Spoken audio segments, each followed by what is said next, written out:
आप देख रहे हैं सीएम यूपी न्यूज। तहकीकात सच की मैं हूं तनु सिंह। झांसी जिला अधिकारी रविंद्र कुमार ने बीते मंगलवार को वरिष्ठ पुलिस अधीक्षक राजेश एस, जिला बेसिक शिक्षा अधिकारी के साथ ग्रामीण क्षेत्रों का निरीक्षण किया, जहां उन्होंने विद्यालय, गौशाला, मतगणना स्थल सहित अन्य जगहों का निरीक्षण किया। झांसी जिला अधिकारी ने सबसे पहले कंपोजिट विद्यालय पचौरा विकासखंड बंगरा का निरीक्षण किया, जहां रसोई घर, एस्ट्रोनॉमी लैब, पुस्तकालय आदि को देखा एवं बच्चों की उपस्थिति चेक की गई। साथ ही गांव के लोगों से वार्ता कर ग्राम की अन्य समस्याओं को सुना गया एवं संबंधित अधिकारियों को आवश्यक निर्देश दिए गए। इसके साथ ही जिलाधिकारी झांसी ने मौरानीपुर में होने वाले नगर निकाय चुनाव की मतगणना के लिए बनाए गए मतगणना स्थल अग्रसेन महाविद्यालय का निरीक्षण किया, जहां उन्होंने शांतिपूर्ण ढंग से मतगणना संपन्न कराए जाने के लिए अधीनस्थों को आवश्यक निर्देश भी दिए। इसके अलावा जिलाधिकारी ने बुखारा में अस्थायी गौशाला का भी निरीक्षण किया, जहां उन्होंने गौवंश के खाने पीने की व्यवस्थाओं का जायजा लिया। गांव पूर्वा और बुखारा में सरकार द्वारा चलाई जा रही जन कल्याणकारी योजना हर घर जल एवं अमृत सरोवर योजना के तहत बनाए गए तालाब और वाटर ट्रीटमेंट प्लांट का भी निरीक्षण किया। आइए देखिए हमारे संवाददाता सुरेंद्र कुमार द्विवेदी की ये खास रिपोर्ट। देखिए, आपको मालूम है कि 13 मई को हमारे नगर निकाय चुनाव का मतगणना होना है।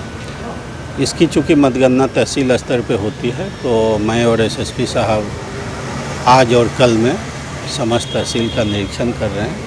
यहाँ पे सुरक्षा व्यवस्था, किधर से मतगणना एजेंट आएंगे, किधर से कर्मचारी जाएंगे, किधर से मतपेटिका जाएंगी, ये सब की व्यवस्था देखी है। सीसीटीवी कैमरे लगे हैं, बैरिकेडिंग हुई है, सीसीटीवी कैमरे का कंट्रोल रूम है और जितने भी प्रपत्र की व्यवस्था होती है सब पूछा गया है। और हम लोग की आशा है कि ये मतगणना बिल्कुल ही शांतिपूर्ण तरीके से हो।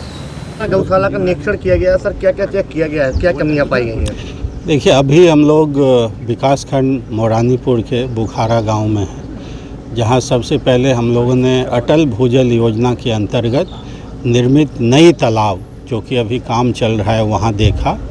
आप देखिए कि बुंदेलखंड में जल की कमी रहती है, इसलिए जल संचयन के लिए तालाब और अन्य जगह भी नए तालाब खुदवाए जा रहे हैं।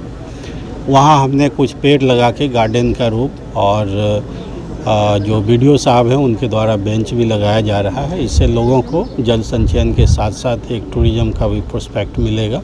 तो आसपास में पहाड़ियाँ हैं, बहुत ही मनोरम दृश्य है।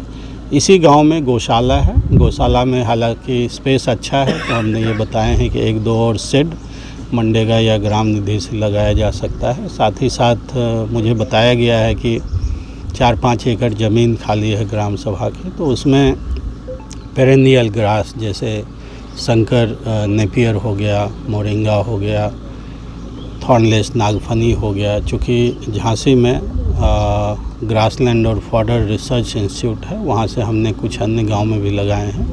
तो विकासखंड अधिकारी को निर्देशित किया गया है कि 1 महीने के अंतर्गत यहाँ ग्रास लगाएं, ताकि यहाँ जो पल रहे गोवंश को खाने की कमी नहीं हो। बाकी भी कुछ कमियाँ थी, सफाई के क्रम में कुछ कंप्लेन आए, कुछ शिकायतें की गई। हाँ, उसी शिकायत के बारे में बता रहा हूँ कि सफाई के क्रम में दी गई, तो निर्देशित किया गया है कि सफाई कर्मचारी को यहाँ रेगुलर भेजा जाए और कुछ अन्य भी कमियां बताई गई हैं, उसके बारे में आवश्यक निर्देश दिए गए हैं। सर, इसके बाद आपका दौरा कहाँ है?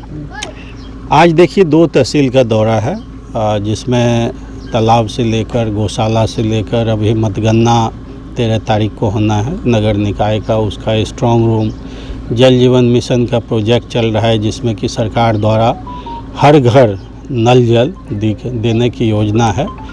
तो ऐसे अन्य भी कुछ स्कूल भी हमने भ्रमण किए हैं। डीएमएफ फंड से लाइब्रेरी और एस्ट्रोनॉमी लैब बने हैं, उसका भी भ्रमण किया है।